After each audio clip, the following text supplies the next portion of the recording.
everyone, and welcome to Hit and Hustle from irishsportsdaily.com. I am Greg Flamong, and with me, as always, is Jamie Ueyama, Mr. Jamie University. This is the Sugar Bowl Instant Reaction postgame show.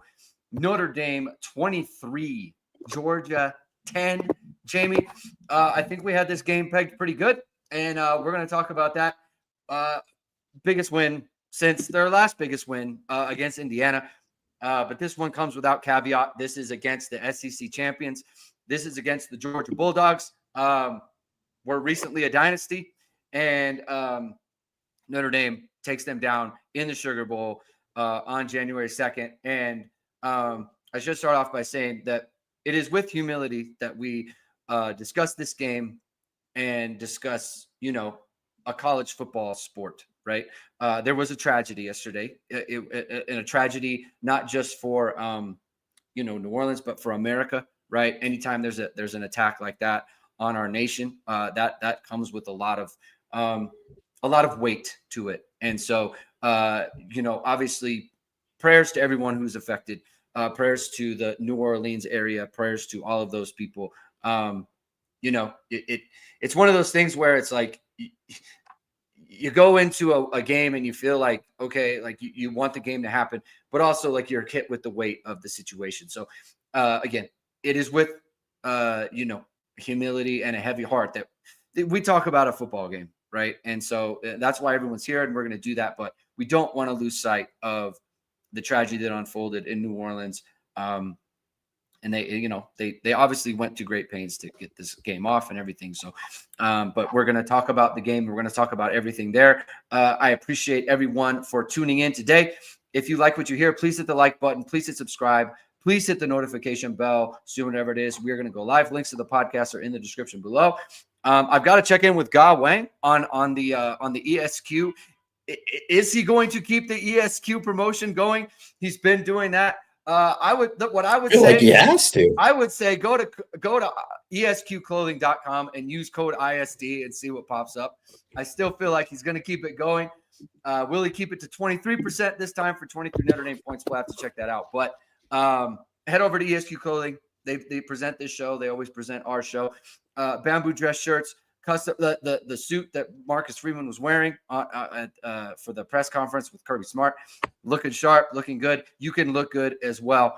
Hit up esqclothing.com, and if book an appointment to upgrade your wardrobe today, use code ISD either for 27% off or 23% off. We're not really sure. And as you can tell, I'm not in my normal spot, but the game moved, and I am in a different location. We made it happen. I had to watch part of the game on my phone, and that's what I did. Thank you to my wife. Thank you to my family. There's a lot going on here. Let's get to some super chats, Jamie.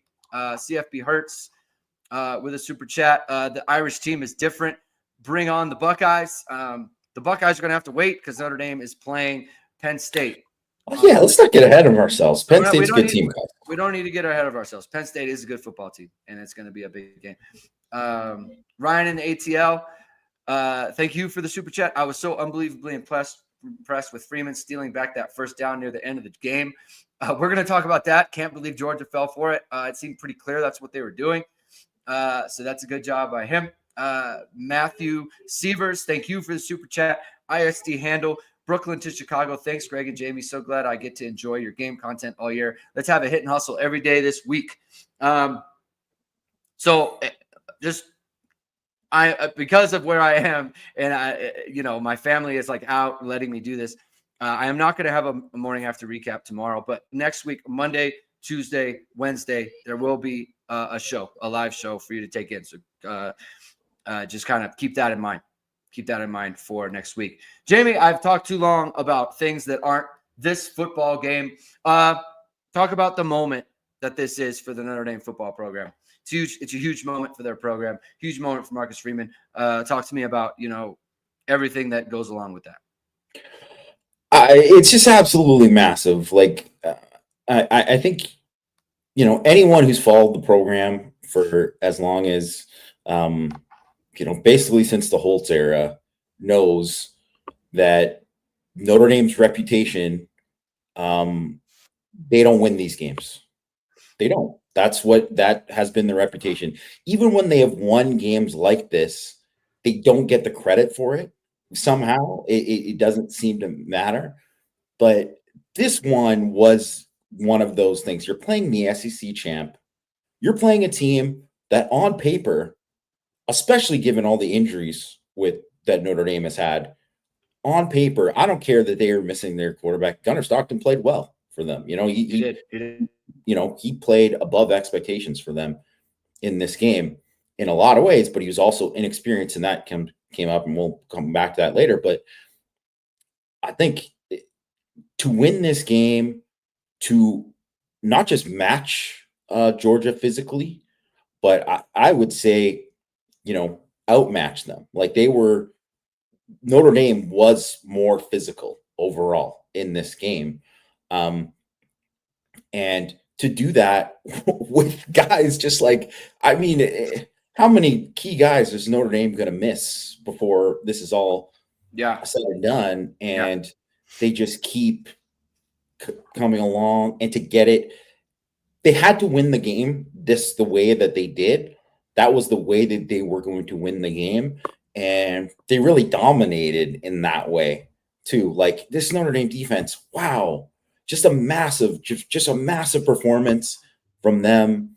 What they've done all year, and they just continue to do that. And it's just been amazing to watch. And what a huge win for Marcus Freeman in the program. They did out physical them. I talked about it. We talked about it in the lead up to the game, Jamie. This was the moment for Notre Dame. It's truly doesn't matter what it looks like type of game either. It was never going to be like that. Georgia, the way that they play, the way that they are a physical football team. They are going to hit you. They are going to make it ugly. We said in the lead up, this game it's going to be frustrating at times. It is going to be ugly. Notre Dame is going to have to punt the ball. They are going to have empty possessions. That's exactly what they had, right? It happened over and over again. And there were moments when it just seemed, especially early, right? Like Notre Dame started out very poorly on offense. Their defense was playing well. They did hit a deep ball against Christian Gray, but the defense made the play that they've been making all year to force the fumble from Adon Schuler. Jaden Osbury falls on it. They just never let this game ever get away from the way that they wanted to play. And they were allowed to dictate the terms to Georgia. When has that ever been the case? When has that ever been the case, Jamie, that Notre Dame dictated the terms, not just against Georgia, but an opponent like this, where they were able to come out and say, you are not going to run the ball on us. Georgia ran the ball 62 rushing yards on 29 carries. We talked about it. Georgia had not been a great running team going into this game. They were not able to run the ball on Georgia. Everyone said, Riley Mills is out. That's going to be the thing that hurts Notre Dame. That's the straw that broke the camel's back. It was not. Notre Dame had a plan. Al Golden had a plan, and they made the plays. It's the physicality too, Jamie, that really, really stands out to me in this game about just like, someone who keeps popping in my mind is Drake Bowen. He just comes with heat on every single play. And they got big plays from Junior Tuihalamaka. They got the biggest play of RJ Oben's life, changed the game. Great play by him. So it was just, I think the main thing that we talked about too is Notre Dame was ready for this moment. And we thought Notre Dame was ready for this moment. And it's just another thing that they checked off in just showing this team is different. Marcus Freeman is different. I want you to talk about a little bit about the plan that Al Golden had defensively to combat Georgia. Georgia hit them with some stuff. They were able to get some explosives on Notre Dame. They were able to get some busts in the secondary, which is very rare. But Notre Dame came up with the plays. What did you see that Al Golden was doing in this game to cause so many problems for Georgia? Yeah, they hit him with that, that one leak, running back leak for a touchdown. That's something that they ran once all year. They ran it once all season, so it was like not something that you saw a lot of. Maybe ND prepared for it, but it's just something that like wasn't like in their bag that you're thinking. So they hit them with that kind of thing, and obviously they had big plays down the field that they hit as well, but you had to trust that you were going to have your corners win enough there. They were going to win enough. You were going to give up some, and then also that they were going to do exactly what Dylan Bell did and drop up completely, just a massive drop for him to do that. But that's what they've done all year. They've done that. They've dropped these easy ones, and it's insane because the next play, Lovett makes this incredible, back shoulder catch on Jordan Clark, which was like way a much more difficult catch. But that's kind of where they've been, and that was Georgia. And I thought that what they did too was they blitzed, but they didn't blitz as much as I thought they were going to in terms of how they were attacking Stockton. And I guess they just had an idea that, hey, we can win against their tackles. Like, obviously, Monroe Freeling, it's a rough tape, man. It's a rough tape. Yeah. He just got beat bad, like a bunch. But that's been the thing all year, right? That's been the deal all year. And they've had to play different tackles the whole year and just really kind of out physical them up front. Did a nice job with obviously some of the stuffs what they were doing with the slanting. They play obviously so aggressive with their safeties coming down. Like Schuler was obviously huge. Not just the play that he had the forced fumble, but like just in general, his ability to play downhill as a run defender from depth is just not something that is normal that you get from so many guys. You have to have guys that are able to do that. And he did it. Right. And I think just even to the fact that you were saying about, they had some busts. Yeah, they had a couple busts, but like, it's always, whenever there's a bust, it's always shocking because you just never see that. And you just see them be so on top of it. And if you think about, there's so many other times too, where Stockton, you knew this was going to be the case, where he was going to get stuck on that first read. And that's why he got sacked most of the time too, because he was like, okay, I'm waiting for this guy to open. Should I throw it or not? And he just didn't have a sense of the rush. And, that's what happens why, you get hit, you're fumbling the ball and all that kind of stuff too. But they tried to do some of that stuff with Stockton in the run game too. And Notre Dame was all over it. They were very prepared for that. It's just one of those things where if you just look at it, same thing, all three levels of the defense, guys played just fantastic. Yeah. David Garrett, he says, I saw a graphic, most wins in a season by a Notre Dame team. Yeah. They're 13-1. No Notre Dame teams ever won 13 games. A couple have had a chance. They didn't. Notre Dame's played 14 games. They're going to play 15, the most that they've ever played in a season. We kind of noted that on the last show. A lot of people are asking where Mike is. Mike's in the chat.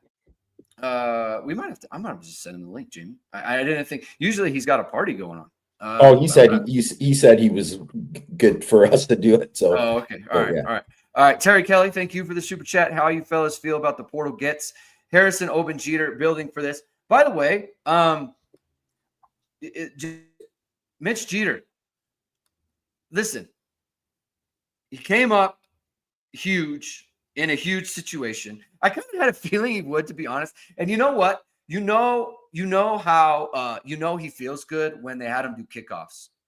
He was doing kickoffs in this game, so that was how booming it. Yeah, he was booming them. It was so you knew he felt good when they were doing the kickoffs. Looked real good in with all of his kicks. I had a feeling about that. Like I picked 20-16 Notre Dame victory. I thought he was going to make his field goals, and he did do that. I'm in the RJ Oben play. Let's just jump to that real quick. I can't believe Georgia was throwing the ball in that spot. It just seemed like I know that they were frustrated that they lost the lead and Notre Dame's getting the ball to start the second half. And it's like, okay, maybe we could go down there and kick a field goal.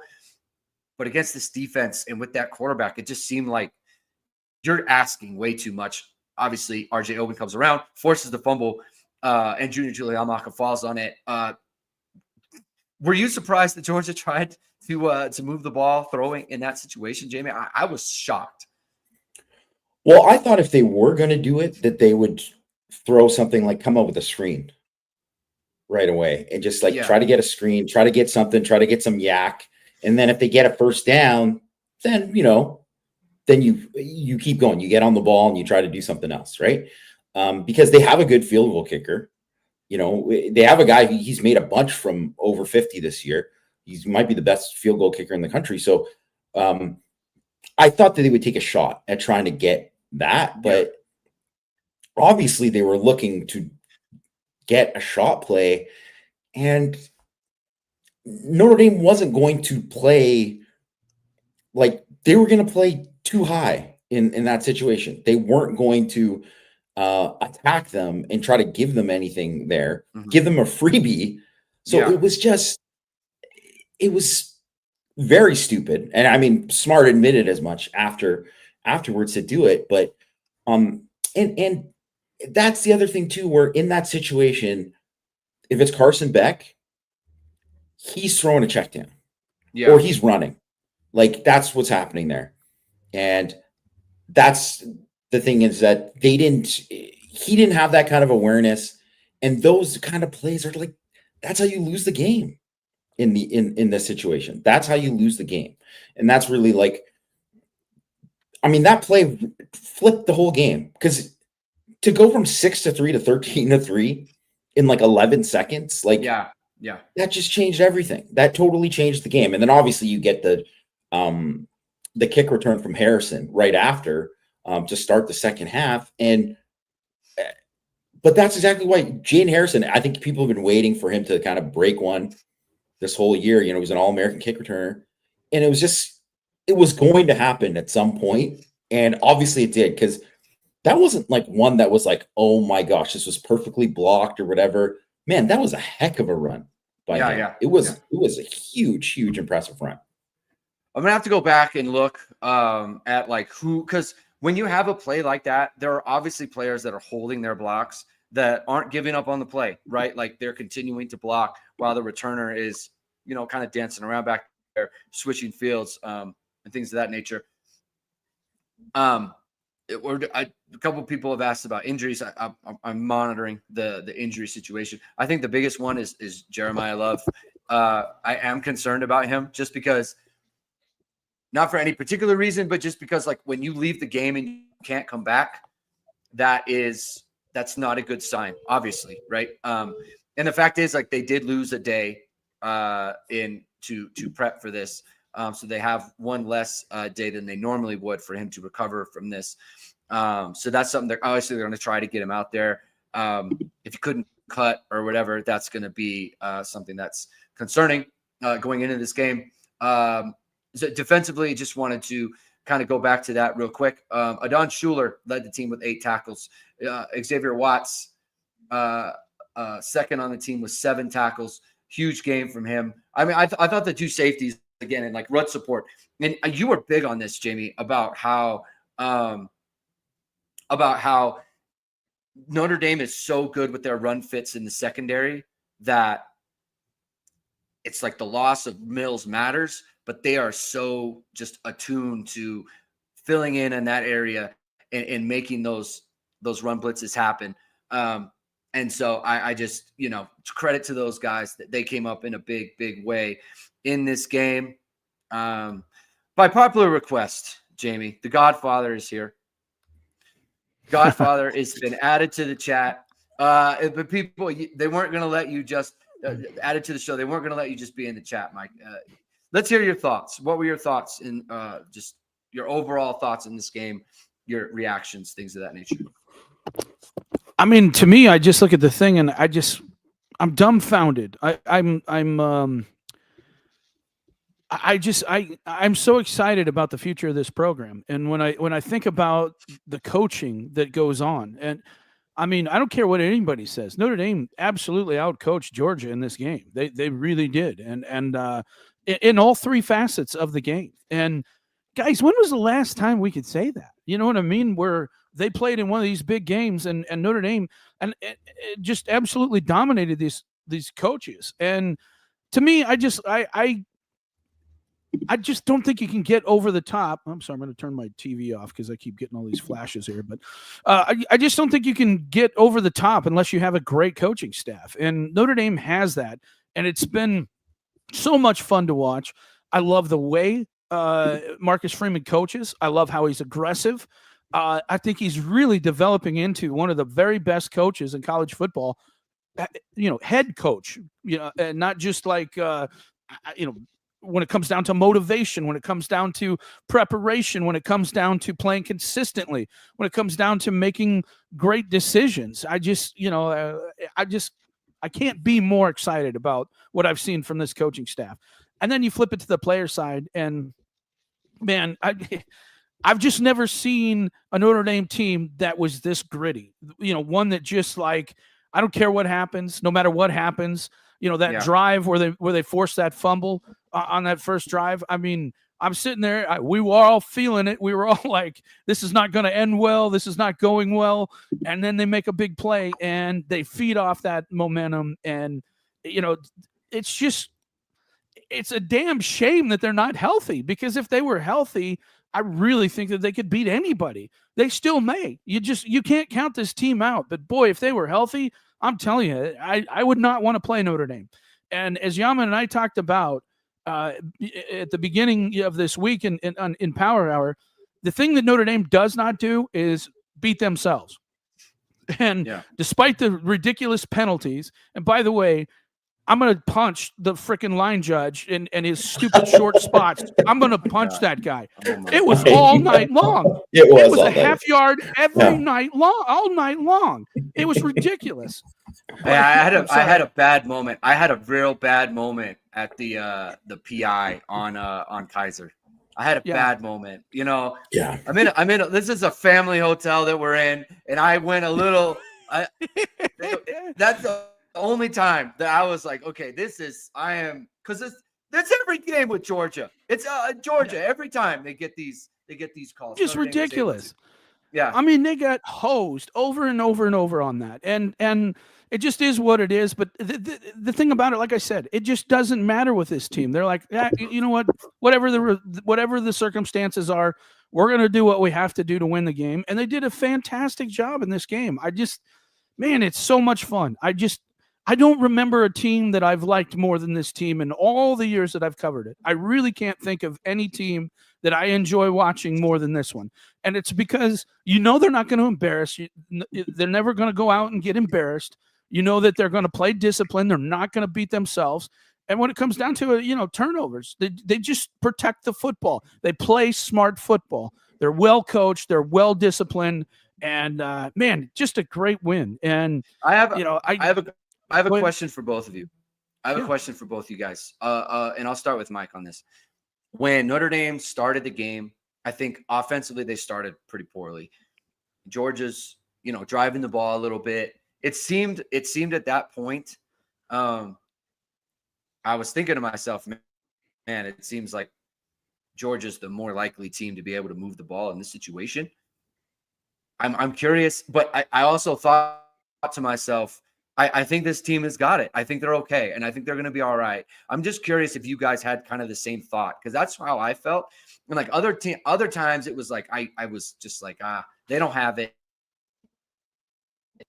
For me, when they forced that fumble, I was like, kind of had the same emotion there. Yeah, sorry, you cut out on me there, so I didn't hear you talking. So sorry if I interrupted.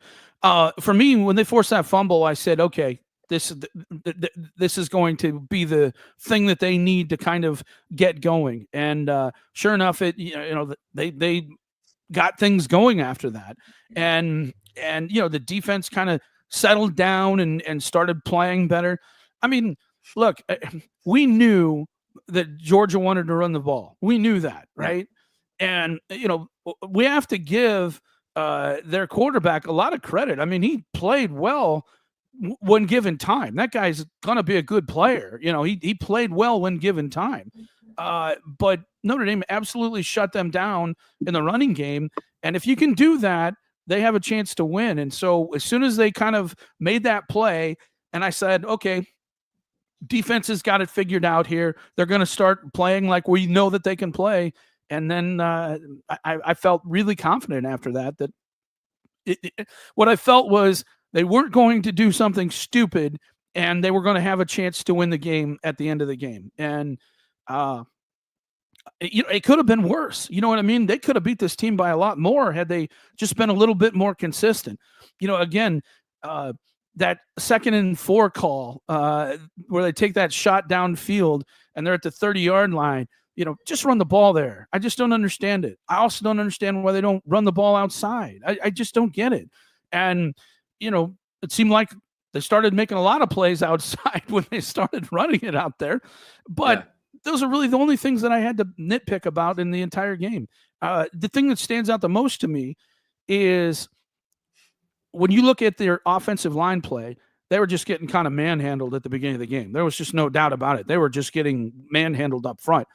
But boy, the last second half, the whole fourth quarter, I felt like Notre Dame's offensive line just said, you know what, we're taking over, and they just flat owned them. They just flat owned them up front. That big, I think it was a play that was it 4th and 1 or whatever. Did you see Coogan just take that guy and just slam him? I mean, I was just like, that's what that's when that you see, that's what you want to see. And when I saw Coogan do that, I said, okay, all right, they're going to be able to finish this game. And man, what a tremendous, response. Anyway, go ahead, Jamie, your thoughts. Yeah. I mean, even if you think about it too, that on that little drive where they just obviously just kept driving it on him and killed like basically the whole clock and ended the game with that drive. More so than just the Freeman, the ballsy call to do that. Yeah. But Denbrock, fantastic on that whole series. Just mixing it up, getting it outside. Like you said, Mike, they probably should have done a little bit more of that earlier, because even if you're thinking about some of those jet sweeps with Faison, we're like kind of close to breaking. If he got it, but you're still getting positive yards on all that stuff. And I think the main thing that really kind of stood out to me with all that too is that Georgia's defense, yes, they got all these dudes. And like you said, they were, at the beginning of the game, they were playing really, but they didn't want the smoke. And they just really didn't. They didn't have anyone for as good as, Jalen Walker is a stud. Oh my gosh, is that guy good? Yeah. He is so good. But if you don't let him get into 3rd down where he's rushing the passer, then he's not that good of an off-the-ball linebacker. And none of their backers, they don't have a Roquan Smith. They don't have a Jalen Carter. They don't have that dude. They don't have that dude who's just like, this guy is just destroying the game. Like, it's something that you just, like, you can't, like, to have all of those guys and to have no one there who's just, like, really, like, taking it over, where Notre Dame had so many guys that just, like, step up, big play. Like, Notre Dame's defense made the plays. That was the difference in the game. Was Notre Dame's defense made the plays and they didn't. So 27.9% havoc rate for the Notre Dame defense in this game. 9 tackles for loss. 9 tackles for loss. You know how many tackles for loss Georgia had? 1. Really? 1. That sack, that one sack that they had, which was, was a great play, right? It was, yeah. But, and it's not like they didn't get pressure too, but Leonard, like he always does, finds a way to get out of it. So it's like, this doesn't become a sack most of the time. And you might say, oh, they only got 2 here or there. They never got hit in the backfield on any of that stuff. They never ran anything on the perimeter where Malachi Starks was like running it down like you saw like Schuler or Watts did. They never had any of that. So I'm sure Kirby Smart will probably have a couple excuses going on about, the whole thing, but they did a bad job with their football team this year. There is no way that defense shouldn't be way better than it is. Oh, yeah. Notre Dame's defense is far superior to Georgia's, and they've lost a ton of dudes too. So, I just think that, hands down, give Al Golden the Broyles Award right now. If someone else gets it, get out of here. Stop giving out the award if someone gets it other than Al Golden. And it's really the whole staff, really, because it is a total, staff award. Yeah. But he deserves it for the whole staff, and all the things that they've done with that staff. Just a tremendous job. Well, I like the call, the call that he came up with on that 4th down after Notre Dame got stopped on 4th down, where it was he sent pressure. He was able to get Drake Bowen completely free. And then Stockton rolls away, and then he has Xavier Watts just sitting there waiting for him while the play that they had drawn up was completely covered anyway, right? That is a perfect encapsulation. And Jamie, that's such a great point. If you look at Georgia's defense and their pieces, how are they not as good as Notre Dame? Notre Dame is better. And they don't have Morrison. They don't have Riley Mills. They don't have their pass rush. I mean, Notre Dame's they're missing Boubacar Traore. They're missing Jordan Botelho. They're missing those guys. And they're getting home on sacks. The biggest plays of the game were sacks. Notre Dame sacks the quarterback. Notre Dame ends the game on a sack from Donovan Heinisch.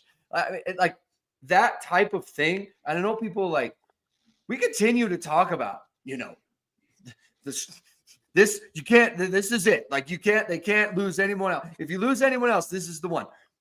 They keep coming up with performances, guys. And this just keeps happening for Notre Dame.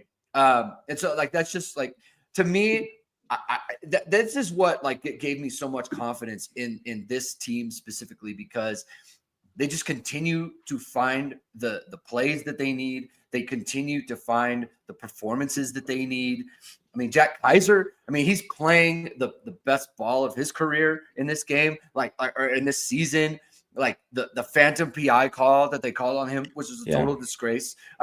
He's doing exactly what he's supposed to do on that play, and they still made the play. And not just that, but then they get that backbreaker. They get the back-breaking phantom PI. And what happens? Yeah. They get another 4th down stop after that.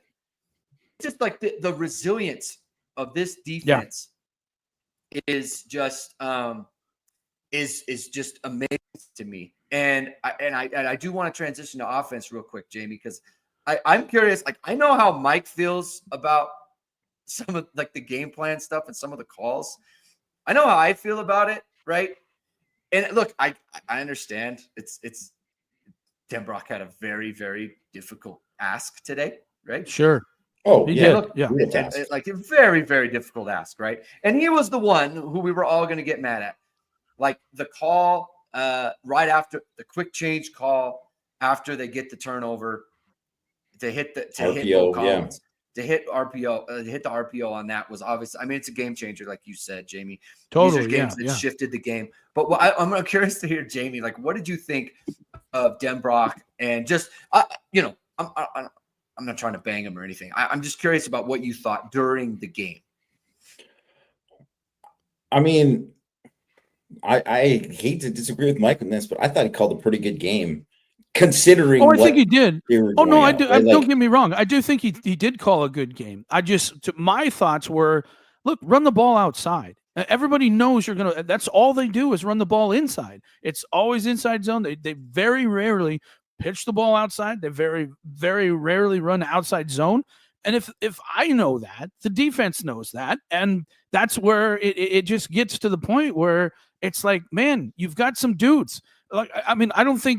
I don't think you would disagree with me, and I hope if Jeremiah Love is not able to go as much as we'd like, Jadarian Price is a much more effective player out in space than he is right in the middle of the field. That he's just has that ability to kind of field his way around there, and I think you're gonna have to if Jadarian is your guy.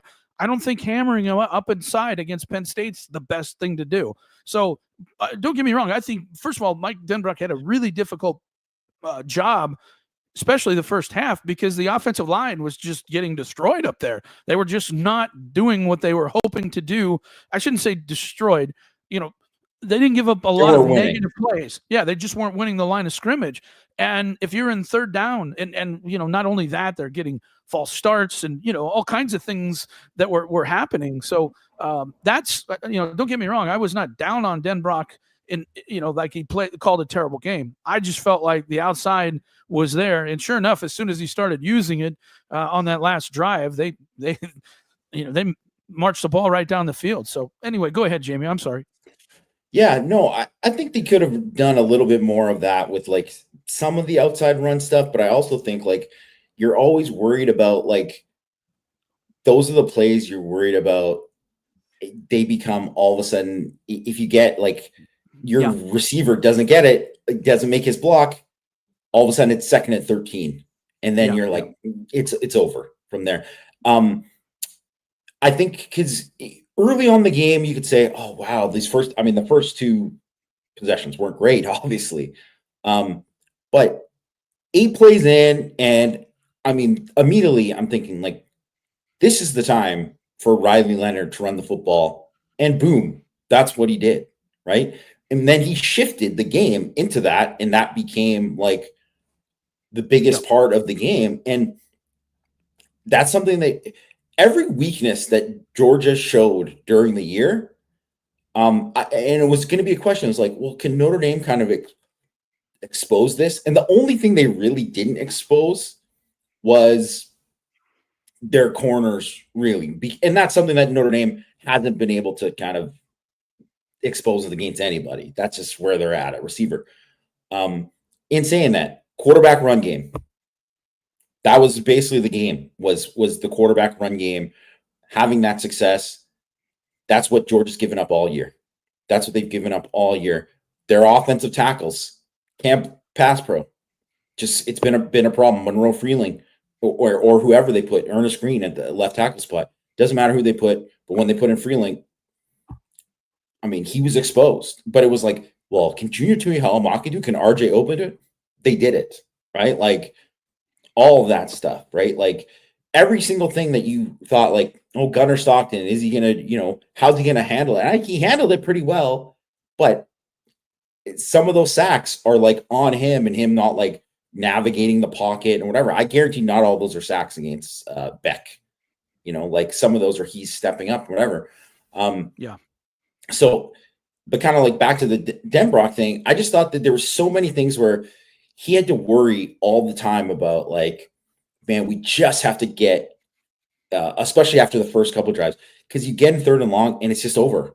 They weren't ever going to convert against them in those situations. And really, like, they didn't the whole night. Like, neither team was good on 3rd down. But in saying that, like, when they needed it to get it on 3rd and short, they got it most of the time. And that was probably the main difference. And so even though some of those ones where you're like, yeah, you want to, like, maybe they should have done a little bit more. Maybe you should have, like, schemed up a couple, like, shot plays here and there or something like that, just to kind of, like, get something. But I think part of the thing that was important was being able to kind of lean on them and just keep going at them, or else you're not going to win on those 3rd and shorts, especially late in the game. And I think that was, a big difference in the game.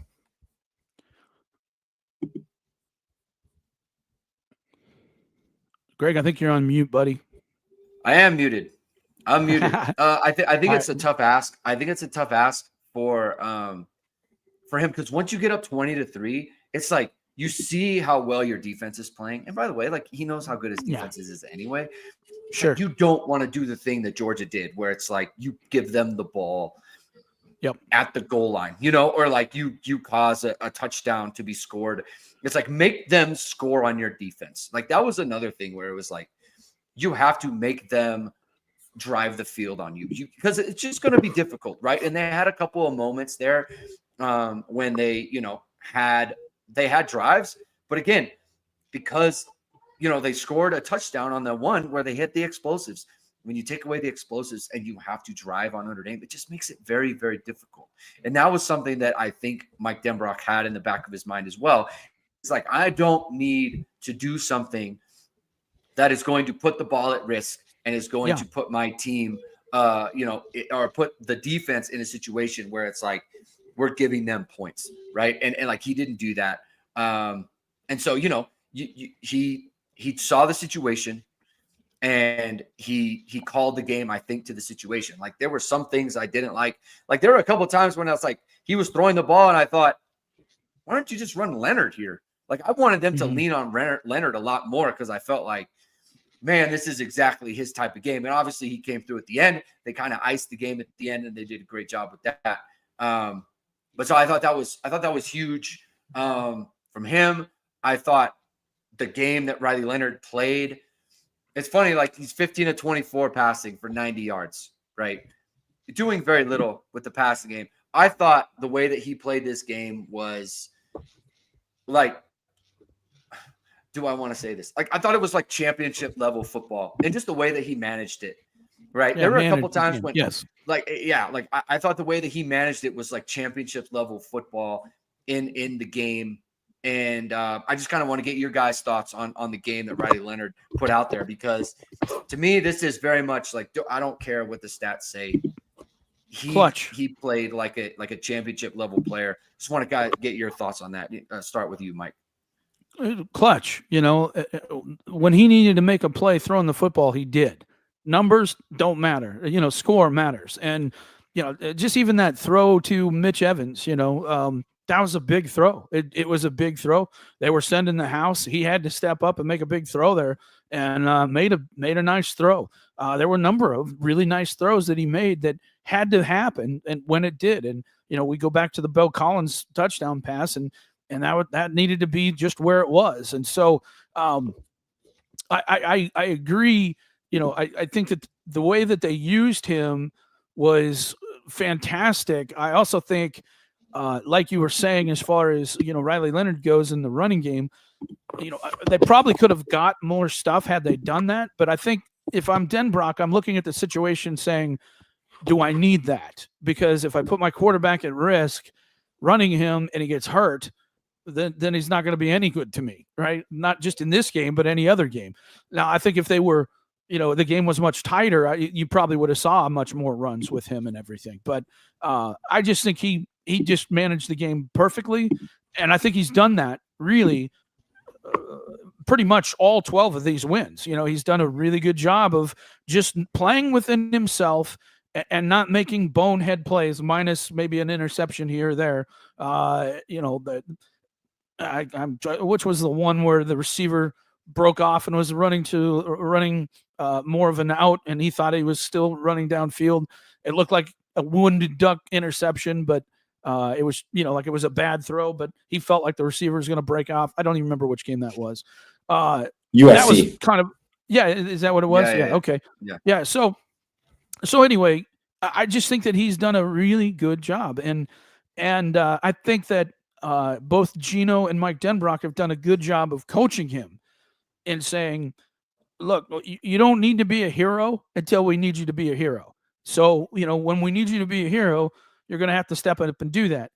But what we do need you to do is manage the game. And I think he's done a fantastic job. And I mean, man, you look at just how well this team plays complementary football. I mean, defense, outstanding. Offense, when they needed to deliver, they delivered. Special teams, when they needed to deliver, they delivered. So it's been that way the entire season. And that's what's been so much fun about this. And I just want to also say, I think you look at a guy like Junior Tuihalamaka and you say, he is what the culture of Notre Dame football is. If there was one guy who probably felt like this is not going the way that I had hoped when I signed with Notre Dame, it was probably Junior Tuihalamaka. And, probably was not very happy about, hey, I'm not going to get to play much because I've got, Jordan and Boubacar in front of me, and I don't know whether I'm going to get to play at all. Just kept fighting and has really been a big, big factor for Notre Dame here in the last 6 or 7 games. And so The culture of this team is so exciting, and I'm just really thrilled with it. So, I think. Go ahead, Jamie. Well, I was just going to say that, kind of leading right back into what you're saying, Mike. Like, Riley Leonard is the culture of the team. Like, it's not about numbers; it's about winning. It's about like managing the game, doing exactly like team glory. Yeah, it doesn't. Yeah, team glory for sure. And like, people have obviously bought into that because you just see it all the time, and that's what you see with Leonard. Like, you look at his numbers, and the numbers aren't going to blow anyone away, but it's all those plays that he didn't make. And then you can pick certain things too that you could say, well, there's the one like screen call where maybe you should have put it a little bit higher so he got it to Love and it got knocked down or whatever. Things like that. But that's just nitpicking, like, honestly, what it is. He never put the ball in danger the whole game. The whole game. Which is his job. Which was part of the job. Yeah, it was part of what had to happen in this game. Like, when you play a team like this, that's what's going to be. Get bad and ugly in a hurry. Yeah. Yeah. I mean, that's why we talked about it, right? Like, that's why we talked about, the fact that it's going to be ugly at times. You just find a way to win, like, because here's the thing about it is, like, Texas could not find a way to beat Georgia this year. Multiple opportunities, couldn't do it. They couldn't beat them at home. They couldn't beat them in the SEC title game, right? Like, that's the quality of opponent. Like, Notre Dame beat the SEC champions. I mean, that's where it is in 2024 right now, and now 2025. Like it's just like Notre Dame is just like they are a different program, and I've kind of been feeling that throughout the year, and that's why I felt like, man, if they don't win this game, it wouldn't take away from the success, but it would be underachieving because I felt like they were better. And I picked them to win because I thought they were a better team and I thought they were ready to go. Right. And so like, that's kind of why I think that's why Jamie picked Notre Dame to win. I think that's why everyone picked Notre Dame to win, except for Matt, but we won't give him a hard time about that. But look, we identified who the better, the better product, right? You need to identify the better product for your media company, though. And if you can find a media company like VSR Media that finds highlight reels, photos, whatever it might be, if you can find something better, then I welcome you to try. But we don't think you can. And so you need to go to VSR Media. Founded by Notre Dame football pregame host and Emmy Award-winning anchor Fahid Sadrazadeh, VSR Media provides professional and cinematic video and photo. Whether you're looking for a collegiate or pro-level highlight reel, have a personal story to tell, or aiming to diversify and grow your business, VSR Media specializes in short and long-form video storytelling, social media management, and website design. VSR Media also captures professional headshots, senior, and sports photos. Contact them at vsrmediacompany.com. Mention Irish Sports Daily to receive 20% off your first project. Visit them online or give them a call at 574-800-9106. Notre Dame opens as 1.5-point favorites against Penn State. Wow, that's surprising. Yes, the over/under is. I got one topic I want to mention. Then I'm going to let you guys close out the show because I need to check out the boards. But Abdul Carter, have you guys heard anything on him? What's his situation? Have you heard? I just heard yesterday when they interviewed Franklin that they said, "Oh, we're going to do our best to get him." Make sure to get him ready for the game, which did not sound promising to me. I agree with Jamie. The way that he said it, it's like, if there's anything that we can do to get him out there, we're going to do it. That's not how you talk, in my opinion. Yeah. And also, Vanover's pretty good.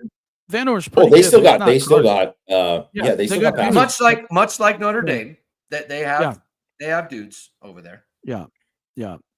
The other thing, I have one more topic. How are they going to cover Ty Warren? That's what I don't know. That's the thing that scares me in this game. I mean, how do you cover that guy? I mean, you put X on him. I'm sure you probably try. But I don't know. What do you do because that's the guy who can really hurt you in this game. Yes, I mean, he absolutely is. I think that is going to be probably the question of the game for Al Golden. But I think, though, when you have one guy who's so superior to everybody else, it's easier to game plan for than it's like, oh my gosh, they have just dudes upon dudes. Like, I mean, they don't have bad receivers or anything like that, but Warren is so clearly, above and beyond, and they do everything to try to like scheme to get him open. And actually, none of the stuff that they did in terms of against Boise, where they were like, hey, we're trying this play to sneak him out. And it's like, you're not going to sneak him out anywhere. Like, everybody's going to be aware of him on every play. He just won like one-on-one in those plays. So I think it's going to be a heck of an assignment. You're obviously going to have X Watts on him.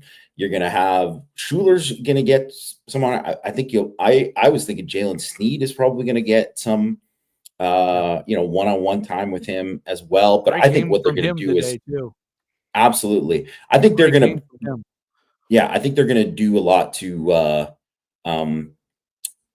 my guess is he's such a good blocker too, which is also just part of it. But on obvious passing downs, I think they're going to do everything they can to just disrupt him off the line and screw that part up for him to kind of screw up the timing for Aller. Yeah. If you affect Aller, I don't think it's going to matter as much. When you pressure that guy, he's just not that good. And Notre Dame's done a great job of pressuring no matter who it is. They've done a great job of doing that. And so I think that's the key to it more than anything. Anyway, I want to get to the boards because I got to police that and everything. Thanks, everybody. Thanks for being a member of Irish Sports Daily and also checking us out. I'll let you guys finish out the show. What a great time to be an Irish fan. This has just been so much fun. Love Marcus Freeman. Love everything about what's happening with Notre Dame football. Go Irish. All right, we're going to keep the show rolling for a few more minutes here. Thank you for the super chat from Domer1521. He said later he doesn't know how to he said super chat is 20 years coming. He said he doesn't know how to send more. So it's okay. Don't worry about it. We appreciate your attendance. And while everyone's here, please hit the like. Please hit subscribe. Like this show. Subscribe to our channel. This channel's growing, and it's going to keep growing because we're going to keep the party rolling. Notre Dame is continuing on in the playoffs, Jamie. Notre Dame did the thing that Brian Kelly could not do at Notre Dame. He won this game. Before we get into big picture stuff, can we let's go real quick on the refs. Real quick. Listen. You don't have to tell me to go in on reps. Let me just tell you. Listen, you go. I'm fine. You go, and then whatever you don't say. Okay. I want to say this because they keep showing this. I keep seeing this clip now about how, a Notre Dame wide receiver had a false start on the play that it was actually JD Price. Out of the thing. And you know what? Yeah. He did. He flinched, right? He flinched, and they're like, oh man, that's like, that's obviously it was missed and whatever. I don't want to hear any of that stuff. First of all, Warren Sharp, who's putting his big screen right on it. Get out of here, Warren Sharp. Your whole brand is just trashing kids, trashing NFL players all the time. Buddy, you never take a snap in your life. There's no way you ever strapped on a helmet. You 130-pound weakling. Get out of here, Warren Sharp. That's my rant for the day. I've been wanting to say screw you to that guy for years. Can't stand him. Okay, so there's that part. But I don't want to hear about any of the stuff when you talk about how bad the reffing was just overall in the game. Like we said, the spots, that call on Faison, which should never have been thrown. That should never have been thrown. When the officiating expert comes on to tell you, I don't know why they threw this flag. That could have been a game-changing play. It was huge. Notre Dame's going in and score a touchdown. They're going to end the game. Yeah. It's awful. It's awful, and it's terrible, and like it's unbecoming A lot of people sent it to me. It's unbecoming. Like, okay, they get Christian Gray for the PI. They get Christian Gray on the PI on the first one. Like, he's grabbing his jersey. Sure. Throw the flag. The next possession, the receiver throws Leonard Moore away from him to create separation. We're not calling that. We're not calling that. What's going on here? We're not calling it. The phantom call on Faison, where it's like, oh, he went in motion, or it's like it's like, are you telling me that Mitchell Evans was not set? You telling me Mitchell Evans wasn't set, and that's why it didn't count? Like, you got to be kidding me. And I know Georgia's sideline is like right there. I get it. Okay, it's a disgrace. It's an awful call. The PI, the PI that was called on Jack Kaiser was a phantom. Call. You have two guys. I mean, it's like you can't call this. You don't know how to call this. Like, this is the playoffs. This is big time football. You need to do better.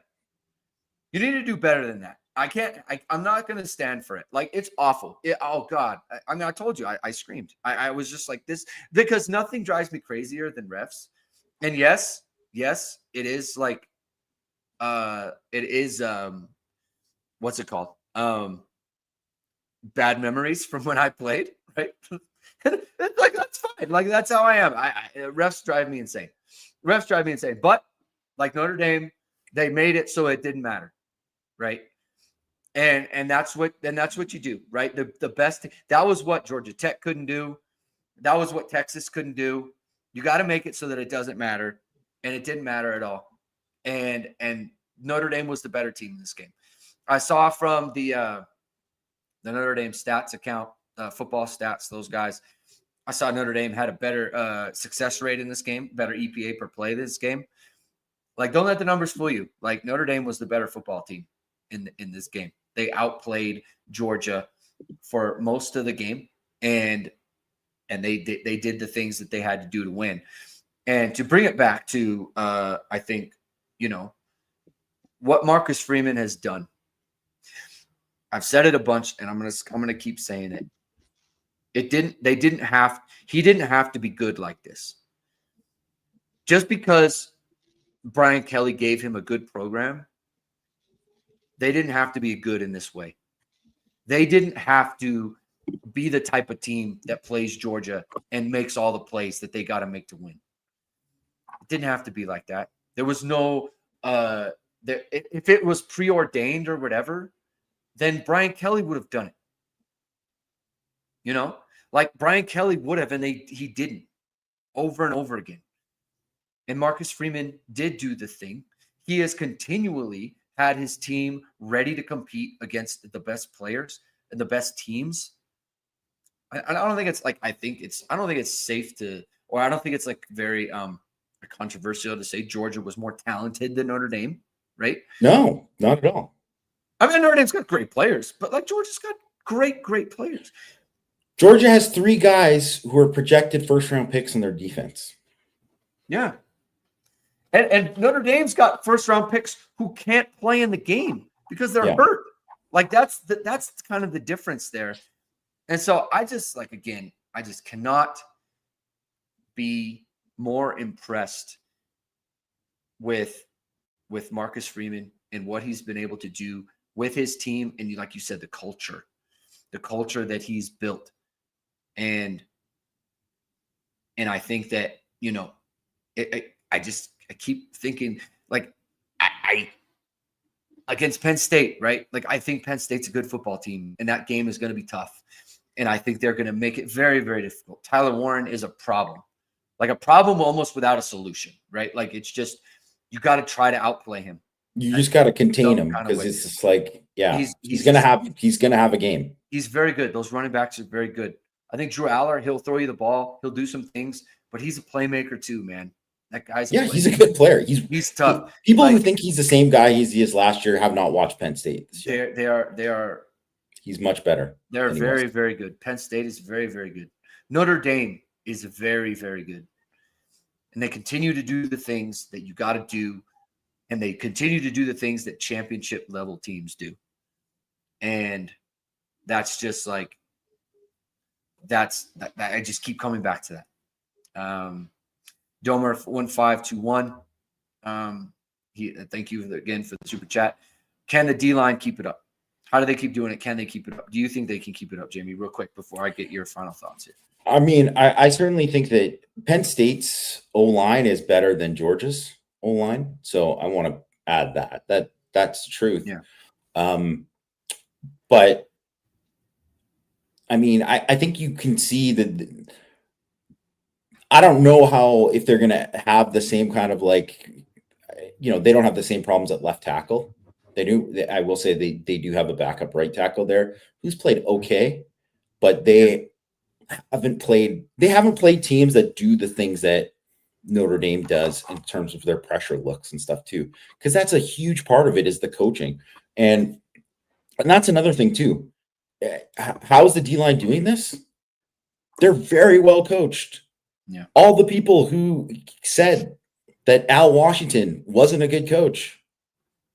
And I was telling people, I've been telling people the last 2 years, the guy knows ball. He's a good ball coach. Yeah. Nick Sebastian, who, obviously works with a defensive line too, is a very good coach as well. Those guys are really, really good coaches. You don't have guys who are on your third string and come up and end up playing really well at a high level and do things fundamentally at a very, very high level unless you have good coaches. And that's what they do. And they play well within the system. Guys play unselfishly. That is definitely a thing that you see all the time. And like, look at Donovan Heinisch compared to where he was when he first arrived to where he is now. And you know what? He's obviously a bulldog, a guy who gets after it and all that kind of stuff too. But he is so much better fundamentally in terms of what he does, where you would have just said, how many people, there's so many people who just are fixated on, man, this guy's too small. He can't play. He won't play. Well, it was nice, Donovan Heinisch, but not against Georgia. And then, then he goes out and does it. So, and exactly, Rubio, as Aquino mentioned, Gabriel Rubio, like, in case you had been watching, he's been playing well the whole year. Wow. He's not a great pass rusher, but he's a quality player. So, I mean, I don't know if Cross can't play or whatever, if there's something like that, like, man, I just they're getting because there's only so many plays that guys can play. They have to play somebody else if that's the case too, just to get the other guys a break or whatever. But they've truly done an amazing job. But it's because it's how all those guys work together with the linebackers, with the safeties, with the corners, so like all of those guys. Everybody makes plays in the defense. Everybody. And that's what makes it a great defense. Yeah. And it like every great defense is that way. Yeah. And that, look, obviously they love playing together. They love it. You could tell they're a unit. They're a true unit. And that's what you get when you have continuity and a great staff and all those other things. Jamie, final thoughts. I mean, I think this is one of those things where we always talk about like the big picture and what this kind of means for everything for Notre Dame. And obviously they are good enough to keep going, even with the injuries. They could beat Penn State.